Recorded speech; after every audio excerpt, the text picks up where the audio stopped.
y es ahí donde yo pido que me trasladen a un helipuerto, pido un helicóptero por la frecuencia, informo que tenemos un atentado. El cielo de Sinaloa todavía estaba oscuro, apenas tocado por los primeros rayos de un amanecer naranja, cuando un rugido metálico rompió el silencio de la sierra. ¿Qué harías si supieras que un hombre capaz de evadir a toda la policía y a los ejércitos más entrenados estaba escapando justo sobre tu cabeza? Jesús el Sopilote Rojas, líder del cártel de Sinaloa, había convertido el aire en su refugio. Su helicóptero Black Hawk modificado, pintado con una calavera negra, surcaba los cerros como un depredador, esquivando rádares y sensores térmicos, mientras él calculaba su siguiente maniobra con frialdad absoluta. Por años, había burlado a la justicia con vuelos audaces, escapes imposibles y rutas de narcotráfico que nadie se atrevía a seguir. Pero esa mañana, la historia estaba a punto de cambiar. A kilómetros de distancia, Omar García Harfuch, secretario de Seguridad Ciudadana y exagente entrenado por DEA y FBI, observaba cada movimiento desde un helicóptero artillado de la Sedena. Su historial era un legado de precisión, disciplina y confrontaciones mortales. Sobrevivió a emboscadas, enfrentó al CJNG, capturó a líderes como Damaso López y Raúl Flores. Hoy, su objetivo no era destruir una estructura cualquiera, era atrapar al hombre que hacía de los cielos su fortaleza, un hombre que dirigía laboratorios de fentanilo, rutas de cocaína y ejercía el terror en Culiacán, Mazatlán y Tijuana. La Operación Fénix estaba en marcha, y Harfuch sabía que cualquier error podía costarle la misión y la vida de su equipo. La inteligencia de élite había trabajado meses en la sombra. Escuchas, drones, informantes infiltrados y análisis de rutas satelitales habían trazado un cerco invisible alrededor del sopilote. La confirmación llegó temprano. Cruzaría la frontera hacia Durango en su Black Hawk robado y blindado. No era un criminal común. Era un maestro del escape, un estratega aéreo que combinaba arrogancia y experiencia. La tensión era palpable, y Harfuch estaba decidido a hacer historia. A las 5:40, los radares detectaron el despegue. 2 helicópteros Bell-1H, apodados los Cuervos, cortaron el aire como lobos persiguiendo a su presa. Harf se situó en la puerta abierta, el Barrett calibre .50 a su lado, calculando viento, altura, velocidad y trayectoria. Cada segundo contaba. Mientras tanto, el sopilote avanzaba confiado, ajeno a que esa mañana, por primera vez, alguien lo estaba siguiendo paso a paso, anticipando cada maniobra, cada intento de fuga. El conflicto era inminente. En un giro casi suicida, el Black Hawk narco rozó límites físicos y se lanzó en picada. Sus sicarios, preparados en tierra, disparaban al aire, lanzando RPGs y ametralladoras, creyendo que la caída del sopilote aún podía ser evitada. Pero Harfuch no era un hombre cualquiera. Su objetivo no era matar, sino capturar con precisión quirúrgica. La tensión alcanzaba su punto máximo. Cada segundo, cada movimiento, cada disparo mental calculado podía cambiar la historia del narcotráfico en México. Esa mañana, en las cumbres de Sinaloa, el juego estaba a punto de terminar. A 300 metros sobre el valle de Sinaloa, Jesús el Sopilote Rojas se lanzó al vacío desde su Black Hawk como un espectro audaz.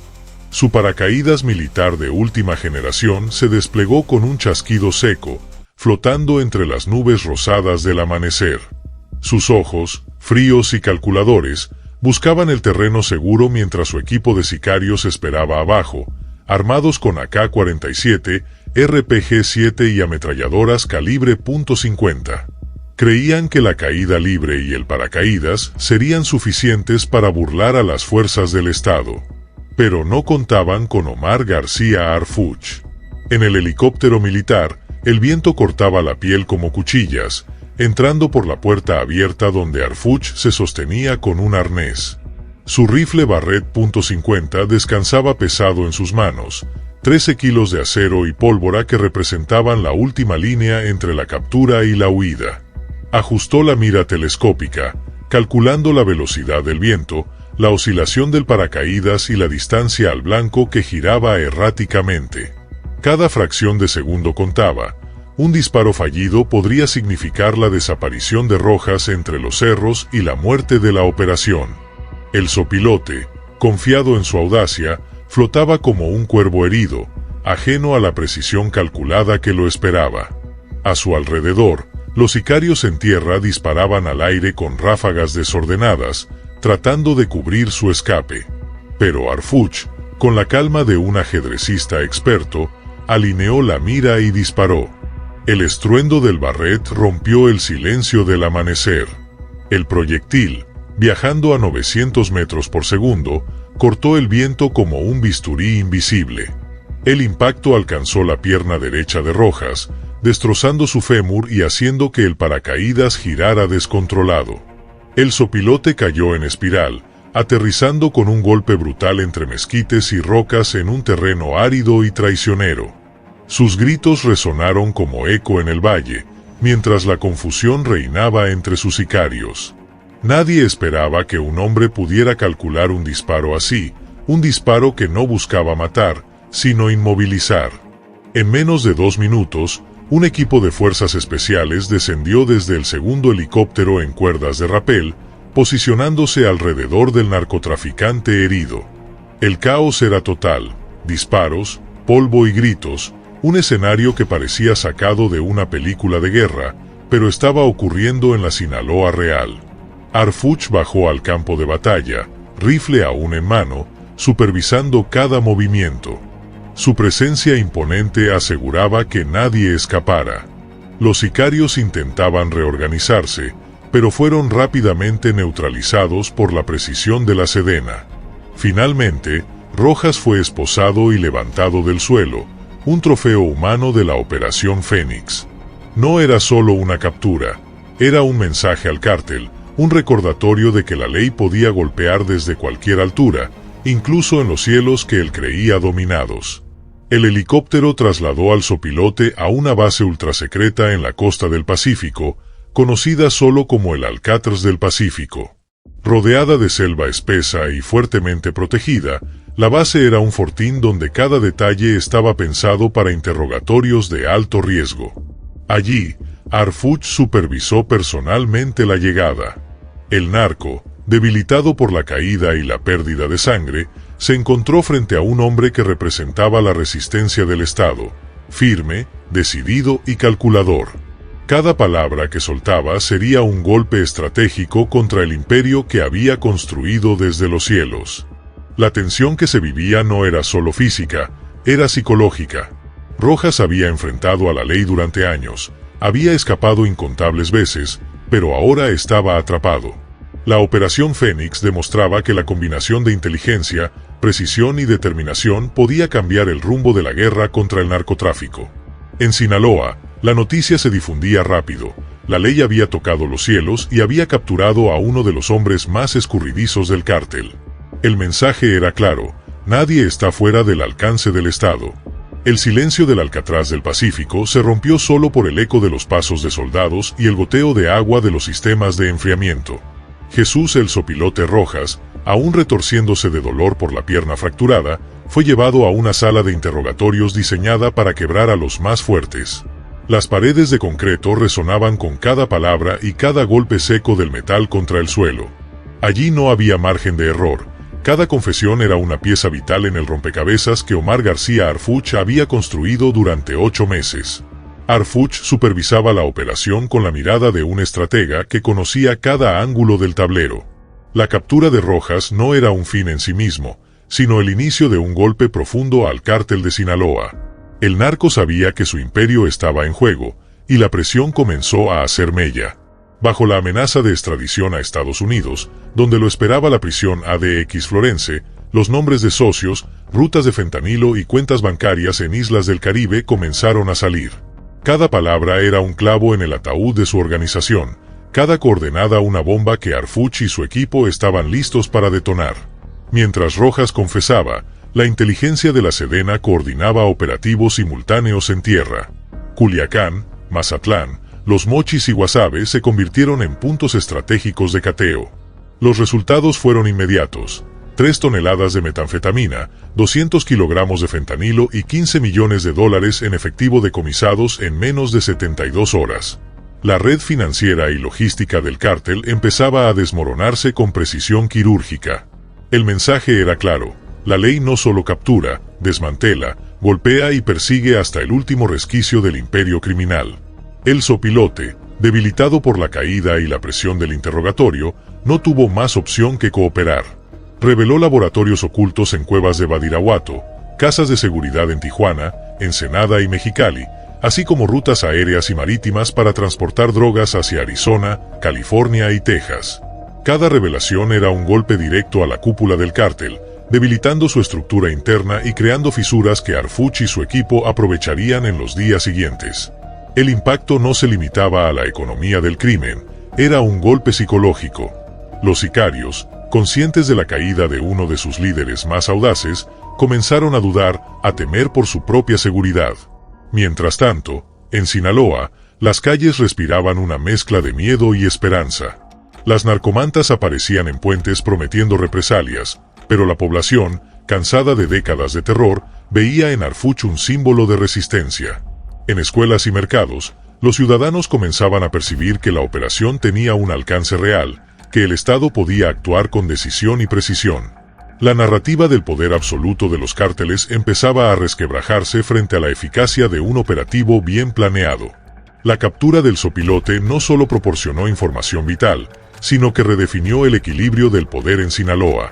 Los Chapitos y la Malliza, las facciones rivales del cártel, comenzaron a replantear sus estrategias internas. La guerra que parecía interminable empezaba a mostrar fisuras, y el mensaje era inequívoco: nadie está fuera del alcance de la ley. Harfuch, desde su centro de mando, continuaba supervisando, coordinando y anticipando cada movimiento. Cada decisión tomada en esa base ultrasecreta tenía un efecto en tiempo real en toda la estructura criminal, demostrando que la inteligencia y la estrategia podían vencer incluso a los más escurridizos y audaces. Mientras el zopilote confesaba desde el Alcatraz del Pacífico, la noticia de su captura se extendía como pólvora en Sinaloa. Culiacán, Mazatlán y Los Mochis se sumieron en un silencio tenso, roto solo por el murmullo de rumores y sirenas que recorrían las calles. Los sicarios, desconcertados por la caída de uno de los hombres más escurridizos del cártel de Sinaloa, comenzaron a reorganizarse. Algunos planearon represalias inmediatas, otros, conscientes de que la ley podía golpear en cualquier momento, se ocultaron en casas de seguridad y cuevas en la sierra.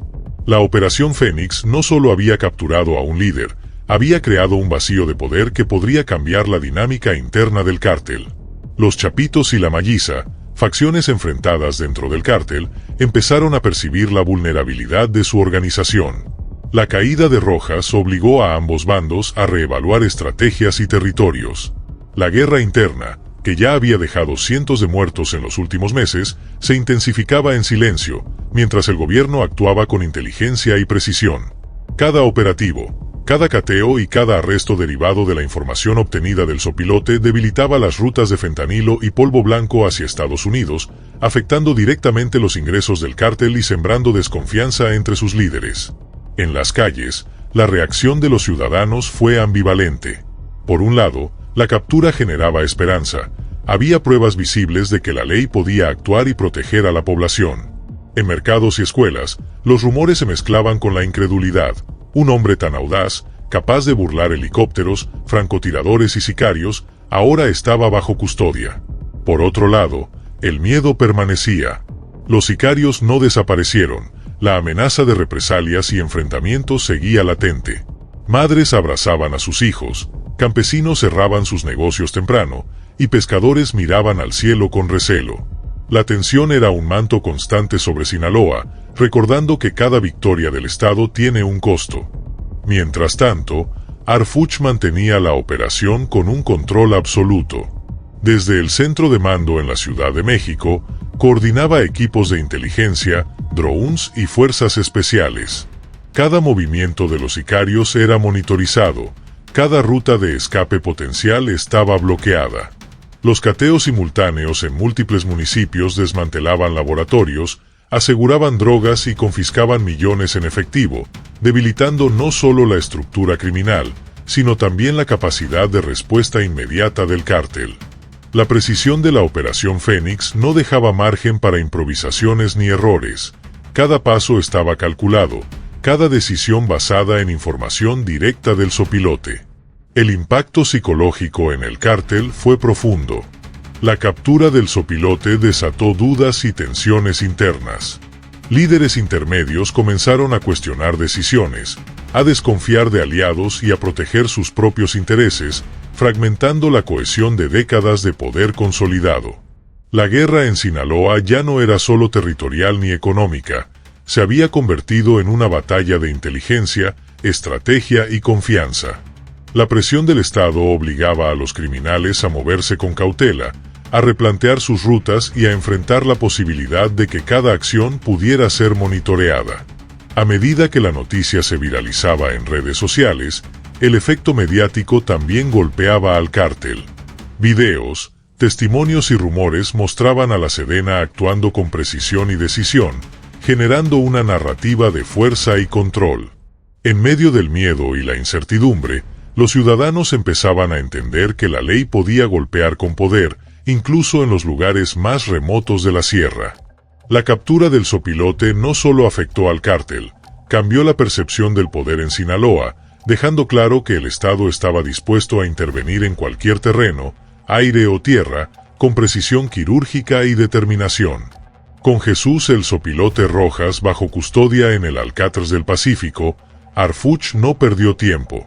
Cada palabra del narco era oro: nombres de socios, rutas de polvo blanco y fentanilo, laboratorios ocultos, cuentas bancarias en Panamá, Bahamas e Islas Caimán.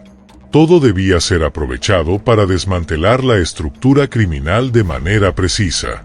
La captura no era un fin, era el inicio de un golpe estratégico que afectaría al cártel de Sinaloa desde su núcleo financiero hasta sus rutas de transporte. El operativo en tierra comenzó inmediatamente. Culiacán, Mazatlán, Los Mochis y Guasave se convirtieron en zonas de alto riesgo para los sicarios. Equipos de Fuerzas Especiales y Guardia Nacional ejecutaban cateos simultáneos en casas de seguridad, laboratorios y propiedades vinculadas al sopilote. 3 toneladas de metanfetamina, 200 kilos de fentanilo y millones de dólares en efectivo fueron asegurados en menos de 72 horas. Cada decomiso debilitaba no solo la economía del cártel, sino también su capacidad de financiamiento de sicarios y operaciones, dejando a los chapitos y a la malliza en un estado de alerta constante. Mientras los operativos avanzaban, Harfuch supervisaba desde el centro de mando en la Ciudad de México. Drones armados, inteligencia artificial y analistas de comunicaciones interceptaban cualquier señal sospechosa. La coordinación entre aire y tierra era perfecta, nada escapaba al control del secretario. Cada decisión tenía un impacto inmediato, anticipando movimientos de sicarios, posibles represalias y rutas de escape. El mensaje era contundente: el Estado puede golpear en cualquier terreno, incluso donde el cártel creía tener impunidad. En Sinaloa, la población comenzaba a percibir los efectos. El miedo seguía presente, pero la esperanza se colaba entre los ciudadanos. En mercados, escuelas y comunidades rurales, la noticia de los decomisos y de la captura del sopilote se esparcía como un virus de alivio y temor a la vez. Madres y padres abrazaban a sus hijos más fuerte, campesinos cerraban temprano sus negocios y pescadores vigilaban los cielos con recelo. La percepción del poder del cártel empezaba a resquebrajarse frente a la fuerza organizada del Estado. El golpe estratégico también afectaba directamente la estructura interna del cártel. Los chapitos y la malliza, facciones rivales que disputaban el control del territorio, comenzaron a desconfiar de sus propios aliados. La captura del sopilote generó dudas sobre lealtades, desconfianzas y decisiones precipitadas. La cohesión que había mantenido al cártel durante décadas empezaba a fracturarse. La guerra interna, que ya era violenta, se intensificaba silenciosamente, mientras Harfuch mantenía el control absoluto desde el mando central, anticipando cada movimiento. Cada revelación del sopilote se traducía en resultados concretos: laboratorios destruidos, rutas aéreas bloqueadas y cuentas financieras congeladas. La presión sobre los líderes del cártel era palpable. La información obtenida no solo debilitaba su capacidad operativa, también sembraba miedo, demostrando que el Estado podía actuar con inteligencia, coordinación y precisión quirúrgica. El efecto psicológico era tan potente como el impacto físico de los operativos. Los criminales comprendían que nadie está fuera del alcance de la ley, ni en el aire, ni en la tierra, ni en el mar. En menos de una semana, Harfuch había convertido la captura del sopilote en un golpe integral. La Operación Fénix no solo neutralizó a un líder clave, sino que envió un mensaje claro a toda la estructura del cártel: la impunidad terminó, la inteligencia vence a la audacia, y el Estado está dispuesto a intervenir en cualquier nivel para proteger al país. Mientras Jesús el Sopilote Rojas permanecía bajo custodia en el Alcatraz del Pacífico, las repercusiones de su captura comenzaron a sentirse en toda Sinaloa. Los sicarios, conscientes de que su líder había sido neutralizado, empezaron a replantear movimientos y estrategias. En los pueblos y ciudades donde operaban, la tensión se volvió palpable. En Badiraguato, los rumores sobre posibles represalias se propagaban con velocidad, obligando a los ciudadanos a permanecer en sus casas y a los comerciantes a cerrar temprano. La captura del sopilote no solo desarticulaba la operación criminal, sembraba miedo y ansiedad entre quienes vivían bajo el yugo del cártel. Los Chapitos y la Malliza, facciones rivales dentro del cártel, se encontraron ante un escenario inesperado. La desaparición de uno de sus líderes más audaces generó vacíos de poder y sospechas entre aliados. Ninguna facción podía permitirse errores. Cualquier movimiento en falso podía ser aprovechado por la otra.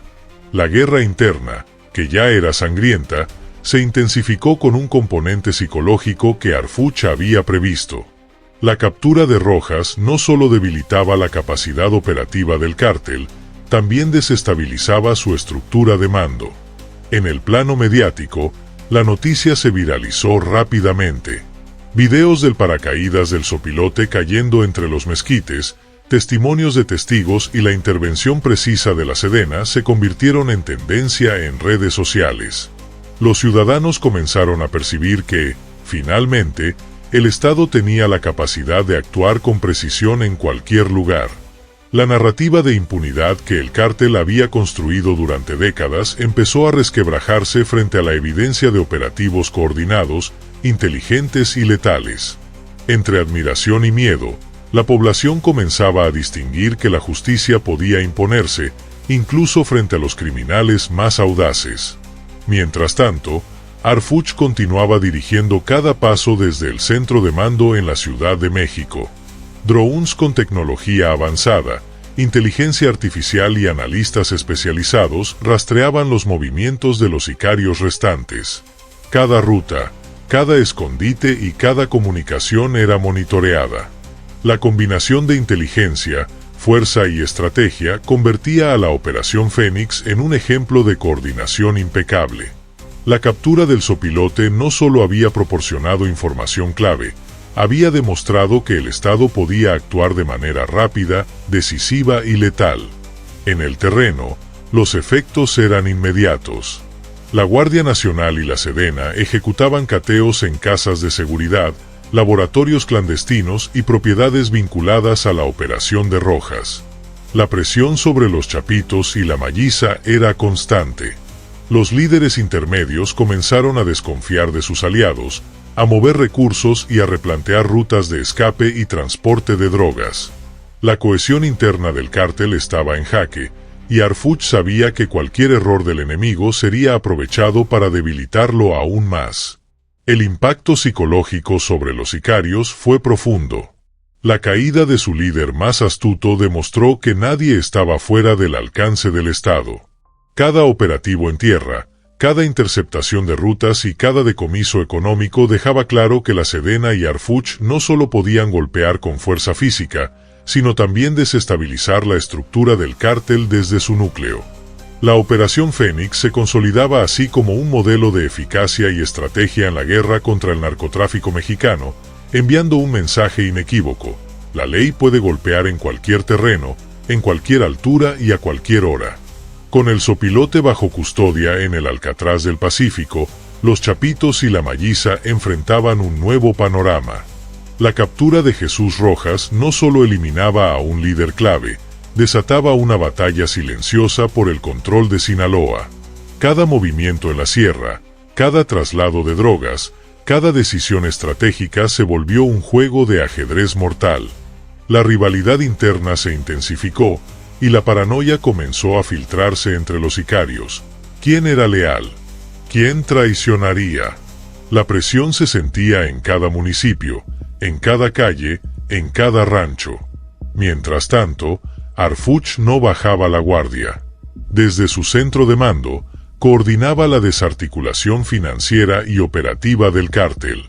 Laboratorios clandestinos fueron descubiertos y destruidos, rutas de polvo blanco y fentanilo bloqueadas, cuentas bancarias congeladas y millones de dólares asegurados.